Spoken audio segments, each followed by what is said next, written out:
Look, are you needlessly paying sales tax on inventory that should absolutely be tax-free?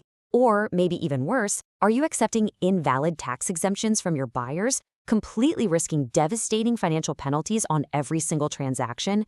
If you're doing business in Minnesota, getting this right isn't just a good idea, it's absolutely crucial to your survival. Because here's the harsh reality. In Minnesota, missing a key compliance step or misusing an exemption form carries a strict $100 fine per transaction. Just imagine that piling up over hundreds of sales, $100 a pop. It can seriously be devastating to your bottom line. So welcome to this explainer on how to get a resale certificate in Minnesota. Our goal today is pretty straightforward, but highly impactful.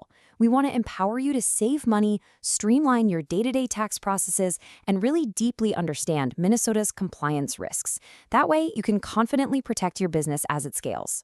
Okay, let's dive into this. Here's our agenda for today.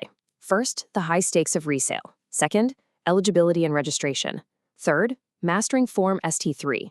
Fourth, real-world scenarios. Fifth, renewals and best practices. And finally, number 6, our conclusion and disclaimer.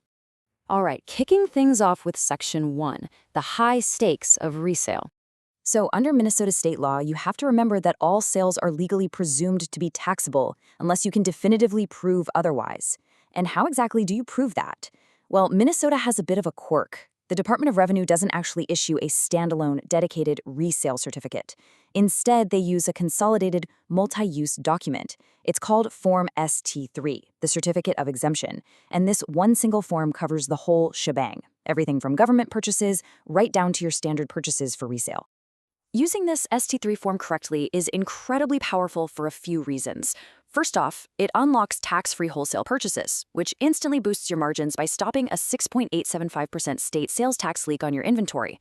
Second, if you're the seller, having a properly filled out form on file literally shifts the burden of proof off your shoulders and onto the buyer in the event of an audit. And finally, getting it right means you avoid that nasty $100 statutory fine for misuse we talked about earlier. Moving right along to Section 2, eligibility and registration. So who actually qualifies to use this exemption? Well, retailers and wholesalers buying inventory for sure qualify. But before you can do anything, you have to register for a Minnesota tax ID number and a sales and use tax account. It's actually a pretty smooth process. You can apply online through their e-services portal or just give them a call at 651-282-5225. You'll just need to provide your federal employer ID number, your projected monthly sales schedule, and some basic business details. And the best part? Setting up this sales tax permit in Minnesota doesn't cost a dime. Now, who exactly is required to do this? Minnesota law mandates registration for any business maintaining a place of business within the state. Basically, that means having physical or economic nexus. So if you've got an office, a warehouse, in-state reps, or hey, even if you just store physical inventory in a fulfillment network like Amazon FBA inside Minnesota's borders, boom, that triggers mandatory registration. Up next is Section 3, Mastering Form ST3. Now, what's really interesting about this slide is the blank form itself. Since the state relies entirely on this exact piece of paper to validate tax-free sales, filling it out accurately is, hands down, your best defense. And notice something important here. The state doesn't fill this out for you. The purchaser completes the certificate and hands it straight to the seller. In fact, the state explicitly warns, do not send this to the Department of Revenue. It is strictly a peer-to-peer compliance document. To put that into perspective, take a look at this completed example from the city of Duluth. You can see how every single section is clearly populated. It indicates whether it's just for a one-off purchase or if it's a blanket certificate meant to cover ongoing purchases. The buyer's name, address, and ID number are right there, front and center. This is exactly what a seller needs to see to safely and legally skip charging sales tax. Let's break down the fields you absolutely cannot skip.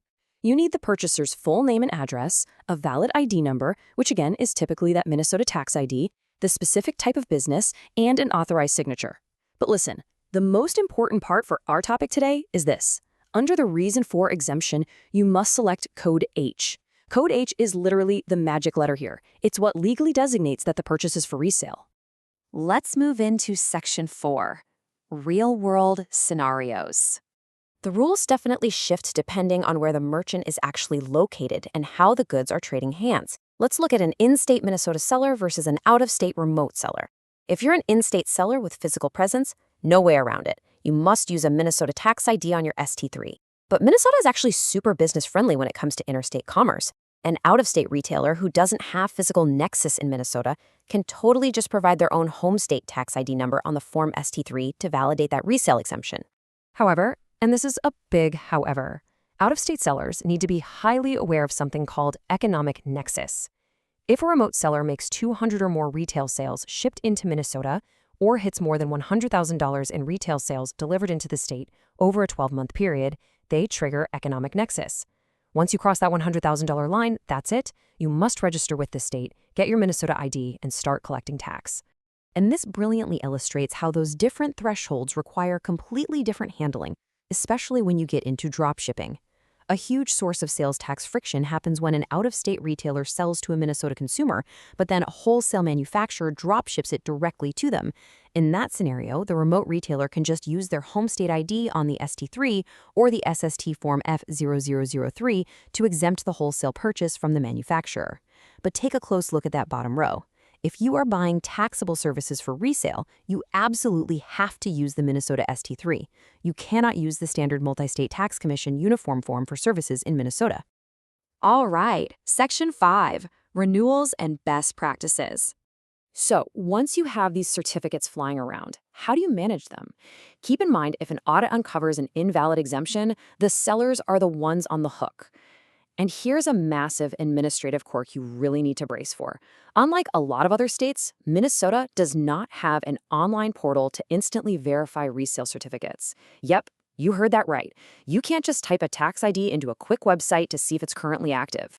Because of that lack of an online portal, sellers have to be incredibly diligent. You have to manually double-check that every single field on the ST3 is complete. If you ever need to verify a buyer's ID, you actually have to pick up the phone and call the Minnesota Department of Revenue directly at 651-296-6181. Also, if you accept a blanket certificate for ongoing purchases, make it a habit to regularly request updates from your buyers. A stale certificate from 3 years ago can totally fail an audit, even if the buyer was perfectly exempt at the time. Keep these forms securely on file, folks. They are quite literally your only defense. And finally, Section 6, Conclusion and Disclaimer. Well, we've covered a lot of ground today, haven't we? From the high stakes of those $100 penalties to the absolute necessity of Code H on Form ST3, all the way through handling tricky drop shipments and those manual phone verifications. But before we completely wrap up, I do need to give a quick disclaimer. This explainer is for informational purposes only. State tax laws are incredibly complex and they shift all the time. Please make sure you consult a qualified legal or tax professional to get advice that is specifically tailored to your business situation and your exact nexus footprint. So I'll leave you with this final, really important thought to chew on today. Is your tax compliance strategy scaling as fast as your business? Think about it. As your sales go up, your audit risk goes right up with them. If the Minnesota Department of Revenue came knocking on your door tomorrow, would your file of ST3 forms survive the scrutiny? Taking the time to master all of this right now isn't just about following the rules. It's really about protecting the hard-earned revenue you've built. Catch you next time!